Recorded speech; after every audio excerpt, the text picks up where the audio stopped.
আপনারা সবাই জানেন যে মাননীয় প্রধান বিচারপতির দপ্তর থেকে আইন মন্ত্রণালয়ের কাছে পৃথক বিচার বিভাগীয় সচিবালয় প্রতিষ্ঠার জন্য চিঠি পাঠানো হয়েছে। আইন মন্ত্রণালয়ের পক্ষ থেকেও এই বিষয়টি অগ্রগতি করার জন্য প্রয়োজনীয় পদক্ষেপ নেওয়া হচ্ছে। কিন্তু আমাদের সংবিধানের ১১৬ অনুচ্ছেদ যেভাবে আছে এটাকে রেখে এটি বাস্তবায়ন করা সম্ভব নয়। এই জন্যই আমরা এই ১১৬ অনুচ্ছেদকে চ্যালেঞ্জ করে রিট আবেদন দায়ের করেছিলাম। আজকে সেই রিট আবেদনের শুনানি হয়েছে। আমাদের পক্ষ থেকে আমরা সাবমিশন রেখেছি ১১৬ অনুচ্ছেদ সংবিধানের মাধ্যমে বিচার বিভাগীয় স্বাধীনতা প্রতিষ্ঠার ক্ষেত্রে একটি বড় বাধা। এই ১১৬ অনুচ্ছেদকে যদি অসাংবিধানিক ঘোষণা করা না হয় তাহলে বিচার বিভাগকে পরিপূর্ণ স্বাধীন করে সাজানোর যে পরিকল্পনা, এই পরিকল্পনা বাস্তবায়ন করা সম্ভব নয়। এই বিচার বিভাগের পরিপূর্ণ স্বাধীনতা বলতে বোঝায় তার একটি সেপারেট সেক্রেটারিয়েট প্রতিষ্ঠা করা, তাদের বদলি, পদোন্নতি, ছুটি এবং শৃঙ্খলা সবকিছুই সুপ্রিম কোর্টের উপর ন্যস্ত থাকবে।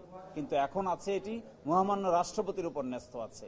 যদি সুপ্রিম কোর্টের উপর ন্যস্ত করা যায় তাহলে অধস্তন বিচারকদের উপরে সরকারের যে নিয়ন্ত্রণ থাকে, আইন মন্ত্রণালয় অতীতে অধস্তন বিচারকদের যেভাবে নিয়ন্ত্রণ করেছে, রায় দেওয়ার ক্ষেত্রে, তারিখ দেওয়ার ক্ষেত্রে, সাজা দেওয়ার ক্ষেত্রে, বদলি করার ক্ষেত্রে, এক জায়গা থেকে আরেক জায়গায় একটি রায় দিলে বান্দরবন খাগড়াছড়ি পাঠিয়ে দেওয়ার ক্ষেত্রে এই সকল ধরনের অসাংবিধানিক এবং স্বাধীনতা বিরোধী যে কর্মকাণ্ড তাদের করা হয়, এখান থেকে তাদেরকে মুক্ত করে দেওয়া প্রয়োজন। এখানে অনেক ব্রিলিয়ান্ট অফিসার আছেন, এখানে অনেক যোগ্য ব্যক্তিত্ব আছেন। এই যোগ্য ব্যক্তিত্বকে যদি স্বাধীনতা দেওয়া হয় তাহলে স্বাধীনভাবে তারা বাংলাদেশের জন্য, বিচার বিভাগের জন্য কাজ করতে পারবে। এই কথাই আমরা আজকে বলেছি। তার সাথে এটাও বলেছি যে এই কথা ১১৬ অনুচ্ছেদ যে সংবিধানে থাকা উচিত নয়, এই কথা বলেছে আমাদের ৫ম সংশোধনী মামলার রায়ে সুপ্রিম কোর্ট, বলেছে ষোড়শ সংশোধনী মামলার রায়ে সুপ্রিম কোর্ট, ত্রয়োদশ সংশোধনী মামলার রায়ে সুপ্রিম কোর্ট এবং জাজেস কেসে সুপ্রিম কোর্ট সুনির্দিষ্টভাবে বলেছেন যে ১১৬ অনুচ্ছেদের কারণে পরিপূর্ণ স্বাধীনতা দেওয়া সম্ভব নয়।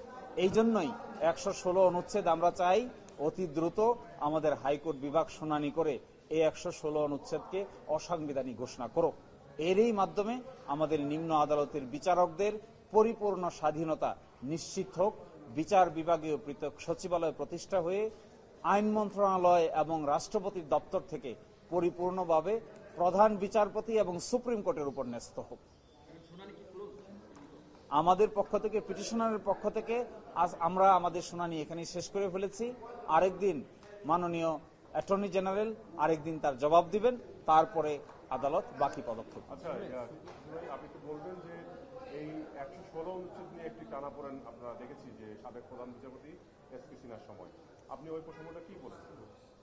যে আমরা ওই প্রসঙ্গে বলেছি যে বিচার বিভাগীয় কর্মকর্তা কর্মচারীদের যে শৃঙ্খলা বিধিমালা তৈরি করা হয়েছে ২০১৭ সালে, এটি করা হয়েছে সংবিধানের ১৩৩ অনুচ্ছেদ অনুযায়ী, অথচ এটি করার কথা ছিল সংবিধানের ১১৬ এবং ১১৬ ক এর বিধান অনুযায়ী। তা করে নাই দেখে তখনকার দিনের সরকার বারবার সময় নিয়ে আমাদের সুপ্রিম কোর্ট এটার সঙ্গে একমত পোষণ করেন নাই। ৫৮ বার সময় নেওয়ার পরে তখনকার দিনের প্রধান বিচারপতি দেশ থেকে চলে যেতে বাধ্য হন। পরবর্তীতে ভারপ্রাপ্ত প্রধান বিচারপতির মাধ্যমে এই শৃঙ্খলা বিধিটিকে অনুমোদন করানো হয় এবং এটি সংবিধানের ১৩৩ অনুচ্ছেদ অনুযায়ী অনুমোদন করানো হয়। এটি সাংবিধানিক নয়। তাদের শৃঙ্খলা বিধি সংবিধানের ১৩৩ অনুযায়ী হবে না। এটি তৈরি করবে উচ্চ আদালত, অর্থাৎ বাংলাদেশের সুপ্রিম কোর্ট, রাষ্ট্রপতির দপ্তর নয়।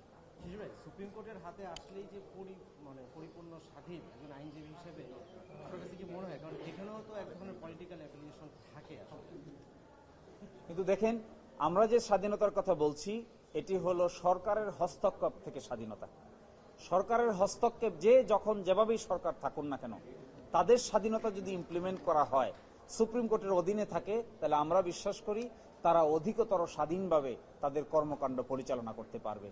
তারপরেও কোনো ব্যক্তি যদি নিজ থেকে স্বাধীন না হয়, জোর করে তাকে স্বাধীন বানানো যায় না।